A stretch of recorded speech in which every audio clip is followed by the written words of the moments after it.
एक अधूरी क्लास हमेशा अधूरी जानकारी देती है, इसलिए क्लास को अंत तक देखें। सभी को नमस्कार, मैं Hemlata Verma HC² Hemlata coaching classes में आप सभी का स्वागत करती हूँ।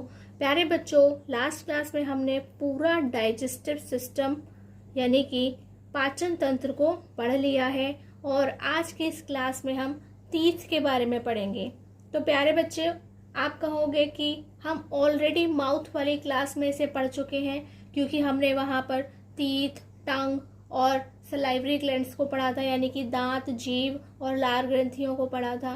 तो प्यारे बच्चों, हम आपको बता दें कि वह डाइजेशन से रिलेटेड पार्ट था, बट यह क्लास डेंटल प्रॉब्लम यानी कि दांतों की समस्या और डेंटल केयर यानी कि दांतों की देखभाल से संबंधित है। तो चलिए स्टार्ट करते हैं। तो ये हमारा जो टॉपिक है वह दो नाम से पूछा जाता है, डेंटल कैरीज या फिर टूथ डिके।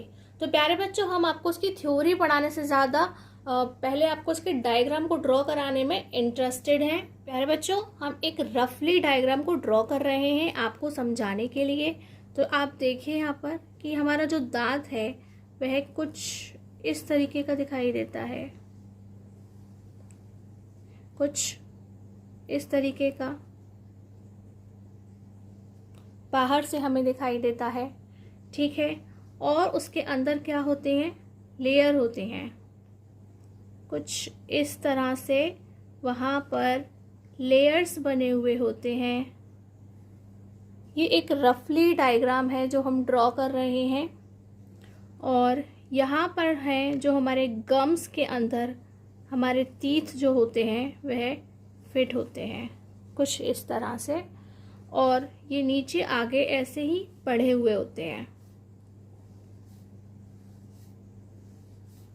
तो हम इसे इस तरह से बढ़ा देते हैं। प्यारे बच्चों, ये हमारी सबसे ऊपर की लेयर है जिसे हम इनेमल यानी कि तामचीनी कहते हैं। और ये जो हमारी सेकंड नंबर की लेयर है इसे हम डेंटिन कहते हैं। क्या कहते हैं? डेंटिन कहते हैं। हिंदी में इसे डेंटिन ही कहा जाता है। और ये जो हमारी थर्ड नंबर की पल्प कैविटी कहते हैं। क्या कहते हैं? पल्प कैविटी कहते हैं। हिंदी में इसे आप पल्प कैविटी या पल्प गुहा कह सकते हैं। अलग अलग बुक्स में आपको अलग अलग नाम मिल जाएगा। और ये क्या है? ये हमारे गम्स हैं, यानी कि ये हमारे मसूड़े हैं जिनके अंदर दांत फिक्स होता है। तो प्यारे बच्चों, आपको यहाँ से नोटिस करना है कि जो हमारी फर्स्ट लेयर होती है वह इनेमल होती है, सेकेंड वाली डेंटिन होती है, थर्ड वाली पल्प कैविटी होती है और उसके अंदर ब्लड वेसल्स होती हैं। और जो हमारा टीथ है वह गम्स के अंदर होता है, क्योंकि यह क्या है, हम पार्ट्स अलग अलग पार्ट्स में डिवाइड कर रहे हैं। ये हमारा पार्ट्स ऑफ टूथ है। क्या है? पार्ट्स ऑफ टूथ है। तो आपको अच्छे से पता होना चाहिए। तो प्यारे बच्चों, अब हम इसे आपको थ्योरी में समझाते हैं। डेंटल कैरीज यानी कि टूथ डिके, हिंदी में कहते हैं हम दंत शरण या दंत क्षय। तो सबसे पहले हमने इसके पार्ट्स कर दिए हैं, पार्ट्स ऑफ अ टूथ, ठीक है। तो प्यारे बच्चों, या तो आपने उसे डायग्राम में अगर अच्छे से समझ लिया है तो यहाँ पर इनके आप स्क्रीनशॉट ले लें। लेकिन यदि आपको लगता है कि एक बार और समझने की ज़रूरत है तो फिर आप इनके स्क्रीनशॉट ना लें और तुरंत साथ के साथ सीखते जाएं। तो हमारा फर्स्ट पार्ट क्या है? इनेबल है, यानी कि तामचीनी। प्यारे बच्चों, तामचीनी की जगह हिंदी में इनेबल भी लिखा हुआ मिल सकता है।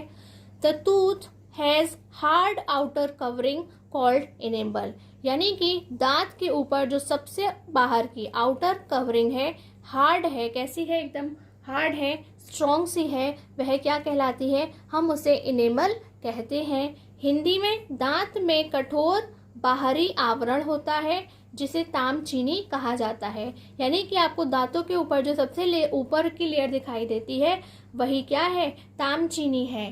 सेकंड है हमारा डेंटिन। प्यारे बच्चों, इससे कुछ लोग डेंटाइन भी पढ़ते हैं, लेकिन इसका सही जो प्रोनाउंसिएशन है वह डेंटिन है। The part of tooth below enamel is called dentine, यानी कि इनेमल की जो नीचे वाली लेयर होती है वह क्या होता है? डेंटिन कहलाती है। इनेमल तामचीनी के नीचे के दांत के भाग को डेंटाइन या फिर डेंटिन कहते हैं। वैसे इसका सही प्रोनाउंसिएशन डेंटिन है, तो आप डेंटिन ही लिखें, पर हमने आपको इसलिए लिखवाया है कि अगर वहाँ पर डेंटाइन लिखा गया तो अब आपको समझ में आना चाहिए कि वह क्या पूछ रहे हैं। थर्ड है हमारा पल्प कैविटी यानी कि पल्प गुहा, हिंदी में वहाँ पे पल्प कैविटी भी लिखा हुआ मिल सकता है। The part of tooth below dentine is called pulp cavity. तो आपको अच्छे से याद होगा, हमने आपको डायग्राम में दिखाया था कि ये जो हमारा डेंटिन है जस्ट उसके नीचे क्या बना हुआ है, पल्प कैविटी होता है। It contains nerves and blood vessels, और वहाँ पे हमारे नर्व्स और ब्लड वेसल्स बने हुए होते हैं। हिंदी में कहेंगे डेंटिन के नीचे के दांत के भाग को, ठीक है, यानी कि डेंटिन के नीचे दांत में क्या बना होता है, पल्प गुहा या पल्प कैविटी कहते हैं। इसमें नसें और रक्त वाहिकाएं होती हैं। टूथ डिके यानी कि दंत क्षय। When we eat sugary food यानी शुगर से बना हुआ फूड जब हम खाते हैं, the bacteria in our mouth act on sugar, फिर हमारे मुंह में जो बैक्टीरिया निकलते हैं वह क्या करते हैं, ये वाला जो हमने अपना शुगर वाला फूड खाया है वह उन पर जाकर के लग जाते हैं। टू प्रोड्यूस एसिड्स, और वह क्या बनाते हैं, उनके साथ शुगर जो है उन्हें एसिड्स बनाते हैं। These acids dissolve the calcium salts, और ये क्या करते हैं कि ये जो हमारे दांत, सबको पता है कि जो हमारे दांत होते हैं, तीत होते हैं, वह किसके बने होते हैं, कैल्शियम के बने हुए होते हैं, इसलिए वहाँ पे लिखा है कैल्शियम सॉल्ट। वह उसको क्या करते हैं, एसिड के साथ में डिसॉल्व करने की कोशिश करते हैं, यानी कि जो हमारा सबसे बाहर का हार्ड वाला जो कवर है जिसे हम इनेमल कहते हैं, वह उसको डिसॉल्व करना यानी कि घोलना स्टार्ट कर देता है। किसमें, एसिड्स, ये जो एसिड्स हैं उसे घोलने का काम स्टार्ट कर देते हैं फ्रॉम द टूथ इनेमल, ठीक है। तो वह हमारे इनेमल को धीरे धीरे घोलने का काम करते हैं। एंड देन फ्रॉम डेंटिन, और उसके बाद डेंटिन जो है हमारा forming small cavities. Small cavities का मतलब क्या है, छोटे छोटी खाली जगह बनाना स्टार्ट करता है, यानी कि होल्स बनाना स्टार्ट कर देता है उनके अंदर। In the tooth over a period of time, यानी कि धीरे धीरे एक समय के बाद वहां पर छोटे छोटे कैविटीज यानी कि स्मॉल कैविटीज बना देता है। किसके अंदर, डेंटिन के अंदर। पहले वो टूथ इनेमल को नुकसान पहुंचाता है, फिर वह कहाँ पहुंच जाता है, डेंटिन तक पहुंच जाता है, और वह फिर उसके अंदर छोटी छोटी कैविटीज को बना देता है।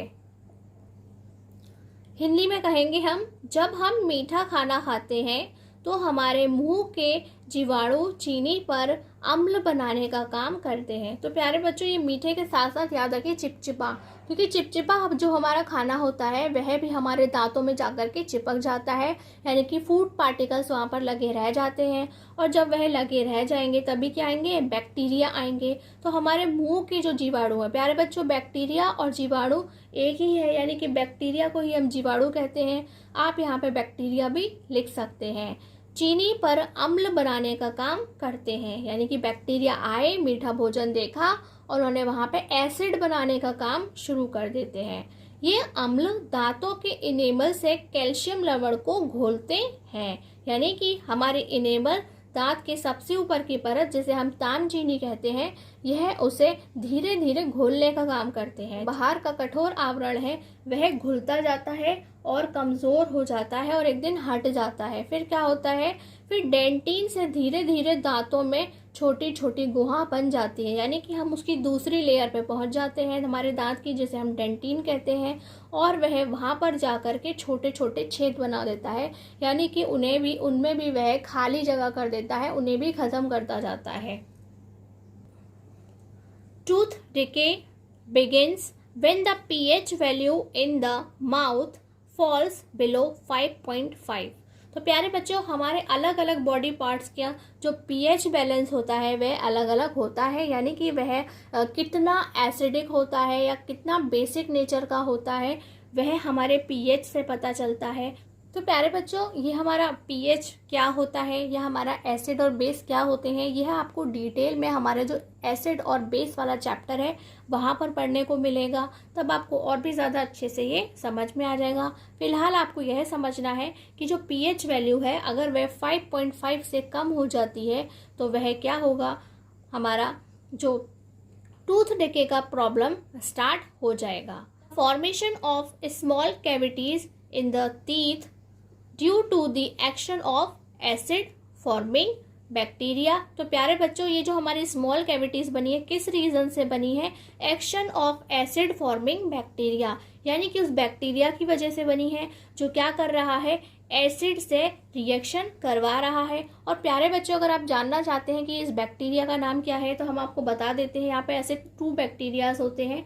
एक है हमारा स्ट्रेप्टोकोकस म्यूटॉन्स और जो सेकंड है वह लैक्टोबैसिलस है। ठीक है, वैसे पूछा नहीं जाता है लेकिन हम आपको बता दे रहे हैं कि वह स्ट्रेप्टोकोकस म्यूटॉन और लैक्टोबैसिलस होता है। And improper dental care dental caries, यानी कि अगर आप ठीक से अपने दांतों की देखभाल नहीं करते हैं तब भी आपको दंत क्षय यानी कि डेंटल कैरीज हो जाता है, टूथ डिके हो जाता है। हिंदी में कहेंगे जब मुंह में पीएच मान 5.5 यानी कि 5.5 से नीचे गिर जाता है तो दांतों का क्षय होना शुरू हो जाता है। ठीक है, तो हम जैसे ही हमारा पीएच बैलेंस 5.5 से कम होगा यानी कि वहाँ पर ज़्यादा एसिड बनेगा तो हमारे जो दांत हैं वह खराब होना स्टार्ट हो जाते हैं। अम्ल बनाने वाले जीवाणु की क्रिया, ठीक है, ये वाले जीवाणु जिन्हें हमने क्या नाम दिया है? स्ट्रेप्टोकोकस म्यूटान्स और लैक्टोबैसिलस, ये वाले जो बैक्टीरिया हैं, जीवाणु हैं, वह क्रिया करेंगे और अनुचित देखभाल के कारण, यानी कि हम ठीक से दांत साफ नहीं करते हैं और तमाम दिन भर खाना पीना खाते रहते हैं, उनकी बिल्कुल भी देखभाल नहीं करते, ब्रश नहीं करते हैं, तो उससे भी क्या होगा? छोटी गुहाओं का निर्माण हो जाएगा, यानी कि वहाँ पे पल्प कैविटी बन जाएगी। उसे ही हम क्या कहते हैं? दंत क्षय कहलाता है या फिर दंत क्षरण कहलाता है। और प्यारे बच्चों, ये जो हमारा टूथ डिके है वह क्या है? पूरे वर्ल्ड में सबसे ज़्यादा होने वाली प्रॉब्लम है, यानी कि वह सबसे ज़्यादा होने वाली डेंटल प्रॉब्लम है जहाँ टूथ डिके देखा जाता है।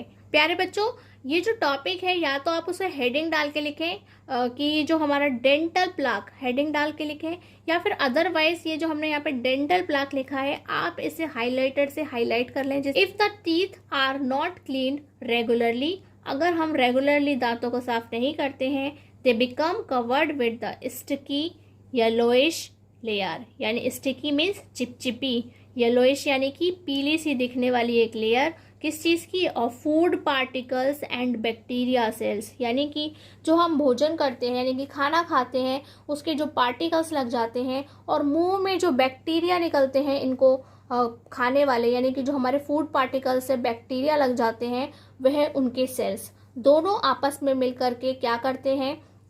एक वहाँ पर स्टिकी येलोइश लेयर बना देते हैं और उसी लेयर को हम क्या कहते हैं? डेंटल प्लाक कहते हैं। इट कॉजेज टूथ डिके, और इससे क्या होता है? हमारा टूथ डिके हो जाता है, यानी कि दंत क्षय या दंत क्षरण हो जाता है। और हिंदी में हम कहते हैं यदि दांतों की नियमित रूप से सफाई नहीं की जाती है तो वे खाद्य कणों की चिपचिपी पीली परत और जीवाणु कोशिकाओं से ढक जाते हैं। ठीक है, तो वह कैसी थी? चिपचिपी थी, येलो कलर की थी और किसकी बनी हुई थी? जीवाणु कोशिकाओं की बनी हुई होती है, जिन्हें दंत प्लाक कहा जाता है। तो आपसे अलग से दंत प्लाक पूछा जा सकता है कि दंत प्लाक क्या होता है, तो आपको यही वाली छोटी सी डेफिनेशन आपको लिख करके देनी है। प्रिवेंशन ऑफ डेंटल कैरीज यानी कि दंत क्षय से बचाव। तो प्यारे बच्चों, हम अपना जो बचाव है क्या प्रिवेंशंस ले सकते हैं जिससे कि हमें ये प्रॉब्लम ना हो। तो फर्स्ट है हमारा point, by brushing teeth twice a day with fluoridated toothpaste, यानी कि हम एक टूथपेस्ट का इस्तेमाल कर सकते हैं। कितनी बार? दिन में 2 बार अगर हम टूथपेस्ट का इस्तेमाल करते हैं, वह कैसा? जिसके अंदर फ्लोराइड होता हो। ठीक है, जिसके अंदर फ्लोराइड होता हो तो हम अपने टूथ डिके की प्रॉब्लम से बच सकते हैं। तो प्यारे बच्चों, हम आपको बता दें कि हम टूथपेस्ट ही क्यों यूज़ करते हैं ब्रश करने के लिए। तो यह क्या होता है? बेसिक नेचर का होता है। कैसे नेचर का होता है? बेसिक नेचर का होता है। और जो हमारा मुंह होता है जिसके अंदर बैक्टीरिया होते हैं वह कैसे होता है? एसिड नेचर का होता है, क्योंकि बैक्टीरिया वहाँ पे एसिड बनाने का काम करता है। तो जब भी हमें किसी भी जगह से एसिड का इफेक्ट ख़त्म करना हो तो हमें किसी बेसिक चीज़ का यूज़ करना होता है, तो हम इसलिए टूथपेस्ट यूज़ करते हैं। और अगर किसी जगह से हमें क्या करना हो, बेसिक नेचर को ख़त्म करना हो तो हम वहाँ से एसिड यूज़ करते हैं। इसका मीन्स क्या है कि वह न्यूट्रलाइज हो जाते हैं, और न्यूट्रलाइज होने का मतलब है कि वहाँ कैसा भी कोई भी इफ़ेक्ट नहीं रहता है, ठीक है, कि वह वहाँ पे बिल्कुल न्यूट्रल हो जाते हैं, बिल्कुल सिंपल हो जाते हैं। तो अगर हमें एसिड का इफ़ेक्ट को ख़त्म करना है तो वहाँ पर एक बेस यूज़ करना पड़ेगा, और बेस का मीनिंग क्या है कि वह फ्लोराइड वाला एक टूथपेस्ट होना चाहिए। कंपनी से कोई फ़र्क नहीं पड़ता, याद रखिए उसके अंदर फ्लोराइड होना चाहिए। फ्लोराइड युक्त टूथपेस्ट से दांतों को दिन में 2 बार ब्रश करने से, तो इसलिए कहते हैं दिन में 2 बार ब्रश करना चाहिए। हम पूरा दिन खाते हैं और रात को सो जाते हैं, तो जब हम रात को सो जाएंगे तो क्या होगा, रात भर जो बैक्टीरिया है उनकी पार्टी हो जाएगी। तो जब उनकी पार्टी होगी तो फिर आपके दांतों को प्रॉब्लम हो जाएगी। सेकेंड है हमारा less use of sweets and sticky food, यानी कि कम से कम मीठा खाइए, क्योंकि मीठा इसका एक रीज़न है। और सेकंड स्टिकी, यानी कि जो चिपचिपा खाना, दांतों के अंदर चिपक गया ऐसा खाना है, वह भी हमारे लिए मुसीबत है। तो हमें उन दोनों को ही कम से कम खाना है, यानी कि मिठाइयाँ और चिपचिपे भोजन का उपयोग कम करके, क्योंकि हम बिल्कुल तो छोड़ नहीं सकते हैं। थर्ड है हमारा include fibres food in diet, यानी कि अगर हम अपने डाइट के अंदर क्या खाएं, फाइबर क्या करती है, सफाई करने का काम करती है। तो अगर हम अपने आहार में रेशेदार भोजन को शामिल कर लें तो हम वहाँ पर अपने इन टूथ डिके के यानी कि डेंटल कैरीज की प्रॉब्लम से बच सकते हैं। लास्ट है हमारा सी डेंटिस्ट इन एवरी 6 मंथ्स, यानी कि आप हर 6 मंथ्स के अंदर जाएं और अपना एक डेंटिस्ट से चेकअप करा करके आएँ। हर 6 महीने में दांतों को दंत चिकित्सक को दिखा करके, यानी कि अगर हम डेंटिस्ट को रेगुलर दिखाते रहेंगे तो कोई भी प्रॉब्लम यदि आने वाली है या आई है, नई है, तभी आपको पता चल जाएगा। अगर वह पुरानी हो जाएगी तो वहाँ पर ज़्यादा प्रॉब्लम क्रिएट हो जाता है। तो प्यारे बच्चों, बुक में तो ये जो हमारा टॉपिक था बहुत ही शॉर्ट में दे रखा था, लेकिन हमने कोशिश की है कि हमसे कोई भी पॉइंट ना छूट जाए। हमने इसके जो सभी रीजंस थे, क्या क्या रीजंस होते हैं और इसके जो भी प्रिवेंशंस हैं, बॉडी पार्ट्स हैं, हमने सभी यहाँ पे डिस्कस किए हैं, ताकि आप एग्ज़ाम के अंदर कुछ भी छोड़ करके नहीं आए और अपने दांतों को और अच्छे से समझें और आप भी उनकी उतनी ही केयर करें और प्रिवेंशन भी लेना स्टार्ट कर दें। और इसके साथ साथ ही आप चाहें तो एक टीथ का अच्छा सा प्यारा सा डायग्राम बना सकते हैं अपनी कैपेसिटी के अकॉर्डिंग, और आपके पास कितना टाइम है यह देखते हुए आप एक गूगल से कोई भी एक डायग्राम ले सकते हैं और उसे ड्रॉ कर सकते हैं। बस याद रखें कि एक ही चीज़ पर बहुत ज़्यादा समय नहीं गंवाना है, तो जो भी काम करें आप सीमित और टाइम के अंदर फिनिश करें। तो प्यारे बच्चों, आज की क्लास यदि आपको अच्छी लगी हो तो please like, comment and share this class. And अगर अभी तक आपने हमारे चैनल को सब्सक्राइब नहीं किया है तो अभी करें, और उसके साथ साथ नोटिफिकेशन बेल को ऑन करना बिल्कुल ना भूलें। आज की क्लास में बस इतना ही। नमस्कार, धन्यवाद।